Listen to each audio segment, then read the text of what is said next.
हमारी आज की इस कहानी का शीर्षक है बेटी, रिश्ता और नीलामी। बेटी जब 12 साल की थी तभी किसी बीमारी के चलते पिता का देहांत हो चुका था।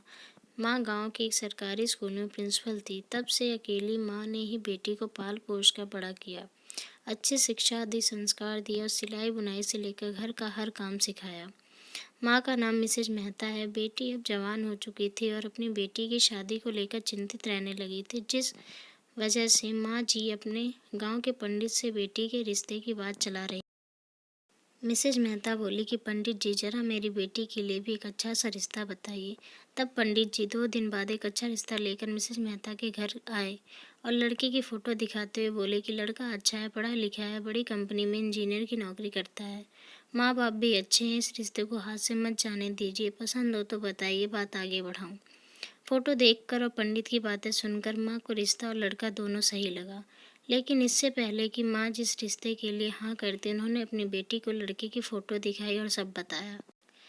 बेटी को भी लड़का पसंद आ गया और फिर माँ ने इस रिश्ते को हाँ कर दी। उधर पंडित जी बस अपना मतलब देखते हुए ये रिश्ता लगाने के लिए लड़के वालों के घर गए और लड़की की फ़ोटो, लड़की के बारे में सब कुछ बताते हुए बोले कि बेटी इस घर का ध्यान रखेगी। लड़की सुंदर थी इसलिए सबको पसंद भी आ गई। उन्होंने भी रिश्ते को हाँ कर दी। लड़की के घर रिश्ता लेकर लड़की देखने मिसेस सरिता जी अपने बेटे और पति के साथ मिसेस पूनम मेहता जी के घर गए। होम बेल बजते ही मिसेस पूनम मेहता दरवाज़ा खोलती और चेहरे पर मुस्कान लिए हाथ जोड़कर आदर सत्कार करते हुए घर के अंदर आने को कहती हैं। इसके बाद उन लोगों को आदर सम्मान से सोफे पर बैठाकर खातिरदारी की जाती है। कुछ देर बाद रिश्ते की बात शुरू हुई। बेटी पढ़ी लिखी है, सुंदर है, सुशील है, संस्कारी और समझदार है, घर का सारा काम काज जानती है। बेटी आप सबको कभी निराश नहीं करेगी, बहुत ही आज्ञाकारी है। इतना बोलते हुए लड़की की माँ ने बेटी को आवाज़ लगाई, अरे बेटी आओ, देखो तुम्हारी होने वाली सासू माँ, पति और ससुर जी आए हैं। बेटी नज़रें झुकाए माँ के सामने प्रस्तुत हो जाती और धीमी सी आवाज़ में बोलती है, जी। बेटी अपने होने वाले सास ससुर के पैर छूकर नज़रें झुकाए माँ के बगल में बैठ जाती है। इधर लड़के की माँ बेटी की माँ के मुंह से बेटी की सब तारीफ सुनकर कुछ खास तवज्जो नहीं देती। ठीक है, बस इतना बोलकर अपने मतलब की बात बड़े रौब से शुरू करते हुए बोलती हैं, जी देखिए मिसेज मेहता जी, हमने अपने बेटी के ऊपर बहुत पैसा खर्च किया है, हर जिद पूरी की है, पढ़ाई में बहुत पैसा लगाया है। अभी बेटा विप्रो कंपनी में इंजीनियर है, अच्छी तनख्वाह है। तो देखिए हमारा यही एक लौता बेटा है और लाडला है, और बस अब यही पहली और आखिरी शादी है। तो मिसेस सरिता जी, मैं ये कहना चाहती हूँ कि हमारा अपनी सोसाइटी और समाज में काफ़ी नाम और सम्मान है, तो ये शादी कुछ सामाजिक रीति रिवाज के अनुसार होनी चाहिए। यानी दहेज वगैरह में तो हम विश्वास रखते नहीं, लेकिन वो क्या है ना कि समाज का तो आप समझते ही हो। अब कुछ लेन देन ना हुआ तो लोग पूछेंगे कि कैसे गरीब परिवार से बहू लेकर आई है, और भी ना जाने क्या क्या बातें बनाना शुरू। लेकिन मिसेज मेहता जी आप चिंता ना करें, आप बस एक fridge, TV, washing machine, double bed और एक कार दे दीजिएगा, अपनी बेटी के लिए ही सही। बाकी इसके अलावा आप और कुछ जो भी देना चाहें, हमें कोई दिक्कत नहीं।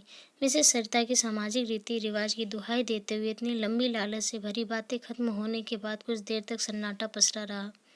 मिसेज मेहता बस सरिता जी की तरफ ही देखे जा रही थी और सोचे जा रही थी कैसे लालची रिश्तेदारों से पाला पड़ा है। मैं किसी कीमत पर भी अपनी फूल सी बच्ची को इन लालची लोगों के घर की बहू नहीं बनाऊंगी। इतने में फिर से मिसेज सरिता बोलती हैं, तो मिसेज मेहता जी, क्या मैं ये रिश्ता पक्का समझूं? ये सुनने के बाद मिसेज मेहता आप अपनी चुप्पी तोड़ते हुए कठोर आवाज़ में बोलती हैं, रिश्ता? कैसा रिश्ता? रिश्ता या नीलामी? मिसेज सरिता चौंकते हुए बोलती हैं, ये आप क्या बोल रही हैं मेहता जी? मेहता जी बोलती हैं, चुप रहिए आप, ठीक बोल रही हूँ मैं। और ये अपने सामाजिक रीति रिवाज अपने पास से रखिए। जैसा आपका बेटा आपके लिए लाडला है, वैसे हमारी बेटी हमारे लिए लाडली है। मेरी बेटी ग्रेजुएट है, संस्कारी है, स्वावलंबी है। अब ऐसे हमारी बेटी आपके घर की बहू बनती तो इसका किसका फ़ायदा होता, मेरा या आपका? और उसमें भी आप सामाजिक मर्यादा की चादर ओढ़कर दहेज मांग रही हो। ईश्वर की कृपा से आपका बेटा अच्छी जॉब कर रहा है, तो ये सब तो वो खुद के पैसों से ले सकता था। हमारे लिए हमारी बेटी सबसे बड़ा धन है। मैं साक्षात लक्ष्मी आपको दे रही थी, अपने दिल का टुकड़ा आपको दे रही थी, और आपने तो समाज की दुहाई देते हुए यहाँ नीलामी शुरू कर दी। शर्म आनी चाहिए आपको। असल में समाज ऐसा है ही नहीं, लेकिन आप जैसे लालची लोगों ने समाज को ऐसा बना रखा है। अब आप यहाँ से जा सकते हैं, वरना दहेज मांगने के जुर्म में आप सबको अंदर करवा दूंगी। तो देखा दोस्तों, इस समाज में कैसे कैसे लोग हैं और समाज को कैसा बना रखा है। मिसेस सरिता जैसी मानसिकता वाले और बिना जाने समाज में ऐसे कितने ही लोग हैं जिनकी वजह से आज दहेज एक रीति रिवाज बन चुका है। लड़की के माता पिता अपनी बेटी के लिए जो देना है वह उन पर निर्भर करता है। दे या ना दे वो उनकी इच्छा होती है, लेकिन लड़के वाले लड़की वालों से कुछ भी मांग नहीं सकते, ना ही मजबूर